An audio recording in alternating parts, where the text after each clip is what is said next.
Hi everyone, it's Sabrina, the social media coordinator for J&M. I'm here with our safety director, Ray Riley, and we are going to speak a little bit today about the common tickets or violations that tank truck drivers receive in the industry and how they can best prevent them. Well, you know, Sabrina, thinking about this and preparing for this session and thinking back over my 42 years of being in this industry, you know, I think drugs and alcohol have to come up, first of all, that when you're talking about serious violations and those that can literally ruin a driver's career. And, you know, you've got to be careful about if you're going to drink alcohol when you do it. Of course, there's absolutely no alcohol in trucking. Drugs, and when we talk about drugs, we're talking about illegal drugs and legal drugs that are taken illegally. One of my experiences early on in that area was a gentleman who innocently took his wife's Tylenol 3, thinking Tylenol. I mean, everybody just about has Tylenol on their shelf, but when you add that Tylenol 3, that ups it to a drug that is a controlled substance. And drivers cannot take those kind of substances and drive unless it is prescribed to them and their doctor has certified that it will not affect their ability to operate that truck safely. What is another common ticket or violation that you see in the industry? Well, you see a lot of tickets for speeding, of course. And drivers, it's real easy to avoid that, and that's drive the speed limit or less. And, you know, pay attention to those lower speed zones. The trucks at J&M are all governed at 65 miles an hour. But there's always going downhill where you can, even with that, you can get higher than that. But I find that, that the biggest problem with companies like J&M that have a governed speed, that it's not top speed that's usually the problem, it's those lower speed zones, school zones, and construction zones. And I mean, there's two zones right there, school zones and construction zones. We really need to be paying attention to our speed, to the people that are out there. We're talking about small children and teenagers and all, as well as their parents, and a lot of times the kids, even the parents, aren't really paying attention to the traffic as close as they should. We as professional drivers need to do that. We need to really watch our speed in those speed zones and in construction zones. These people are out working for us. They're trying to make the roadways better, repair them, even build new roadways. So let's show them a little courtesy and respect, and let's slow down for them. Of course, don't forget the move over laws that have been enacted in most all states, that if there's emergency vehicles out on the highway, you are to move over and give them at least a full lane of clearance. And if you can't do that, and really you should do both, is move over and slow down some. But if you can't give them an entire lane, you need to slow down. The thing that most people do is they think they slowed down, but they didn't slow down but 3 or 4 miles an hour. We need to slow down more than that.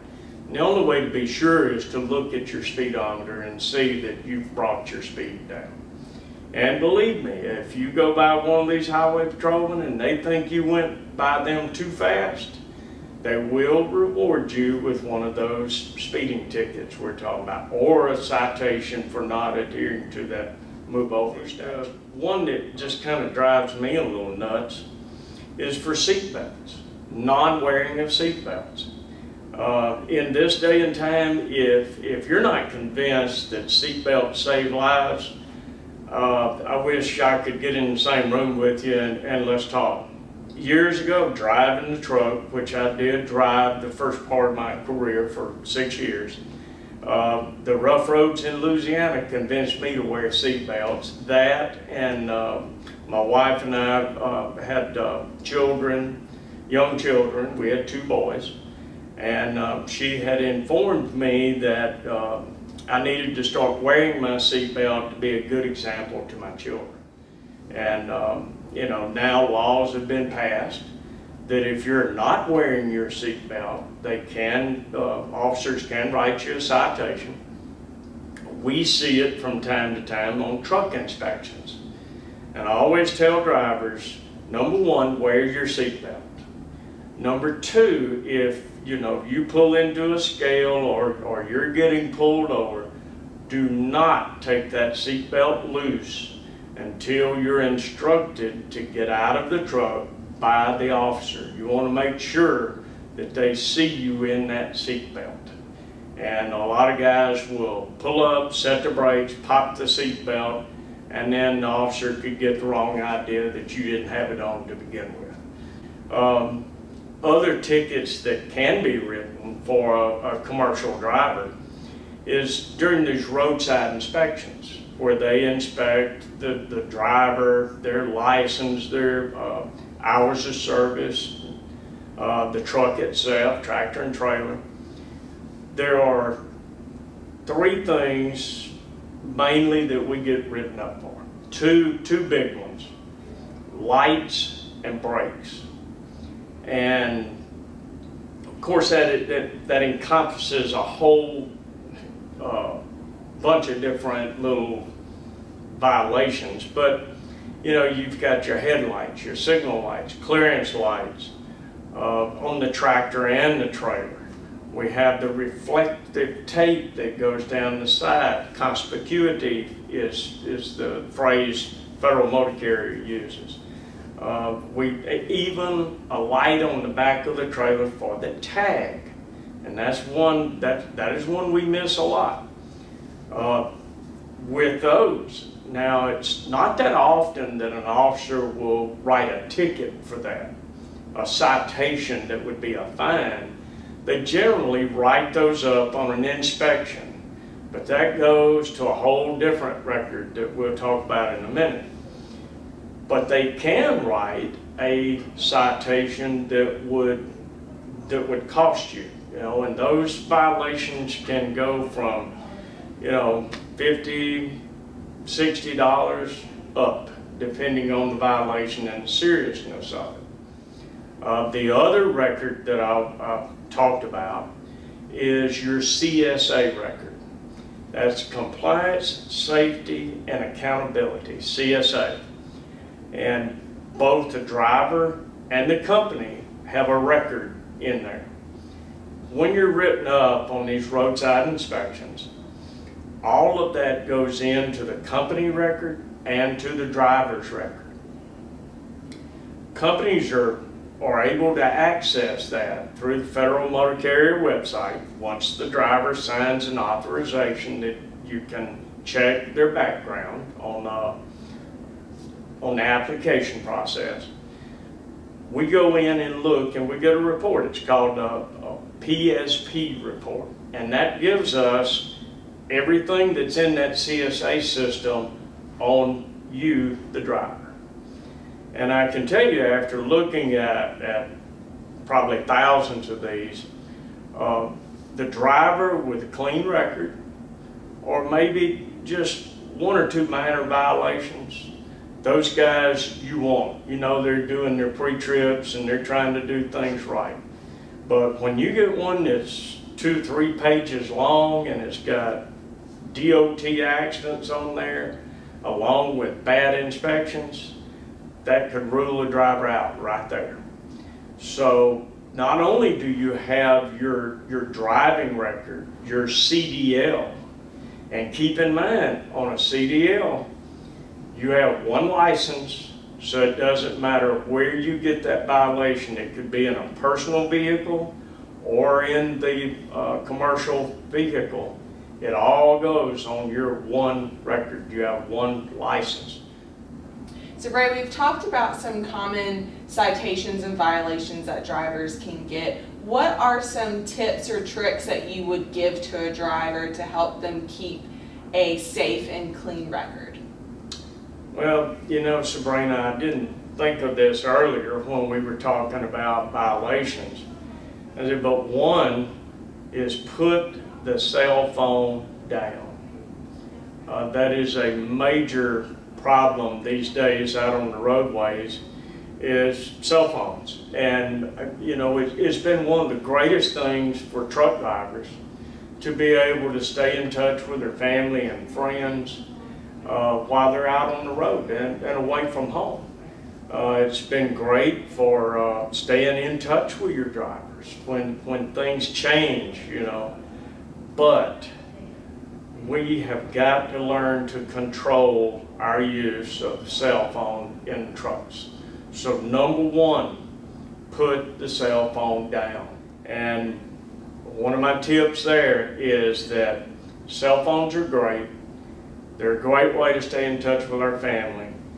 If you have to answer a call, remember the federal rules. You can only touch it one time. If you have to hold it or touch it more than once, you violated federal law. I know a lot of our drivers have Bluetooth type devices for that, and that's great, but please don't get so engrossed in a call that you forget about the driving environment. If you feel like you are cited unfairly, that it wasn't you that was speeding, it was a vehicle next to you, and I know a lot of people feel that's what happened to them. You have the right to get legal representation. And I would, if you really feel like it's unfair to you that wasn't you speeding, talk to a lawyer, because that is your driving record and you have to protect it. Accidents, you stay out of accidents, that's good for you all the way around. Doesn't matter who's at fault in an accident. Even if you're not at fault, you're still going to be spending time having to do reports, possibly going to court even, if the company is sued. And that's when we really get in a bad light. But watch the speed zones. Do a real good pre-trip on your truck. Learn what you need to be looking for on a pre-trip. If you're not sure, go to the state CDL manual in the pre-trip inspection. It has a list in there of all the things the driver should be looking at on the truck. Gives the proper name for all of those items. And you know, we have a good maintenance department here, but we can't depend solely on them to find everything. We need to be their eyes out there for the things that go wrong in between the maintenance times in the shop. When you're out on the road and you stop to go to the restroom, or you've been somewhere to load or unload, whenever you're stopped like that, walk around that truck and look for problems. Look that the lights are working, the tires are good, all those kind of things that can happen in just a few miles. Lights can go out, wheel seal could start to leak. Always, and train yourself to your vehicle that what looks right. Because sometimes you could be at a distance looking at it and think something's not right. And if you walk up to it, well, there it is, you see it. But you have to train yourself to look for those things and have your eyes open and look for them. And I guarantee you, write it up. If it's something that's not critical, it may not get fixed today, because our shops have to prioritize their work, and those things that are critical have to come first. So tomorrow, it's still not fixed, and it's not one of these critical out of service type things, write it up again. They'll get to it, they will fix it. And that's the thing is, we've got professional drivers, we have good equipment, and we want to make sure that equipment's in good, safe condition so our driver can have a great day on the road and no problems. Thanks everybody for joining us today. If you have any questions for our Safety Director, Ray Riley, drop them in the comments below. Have a great day. Drive safe.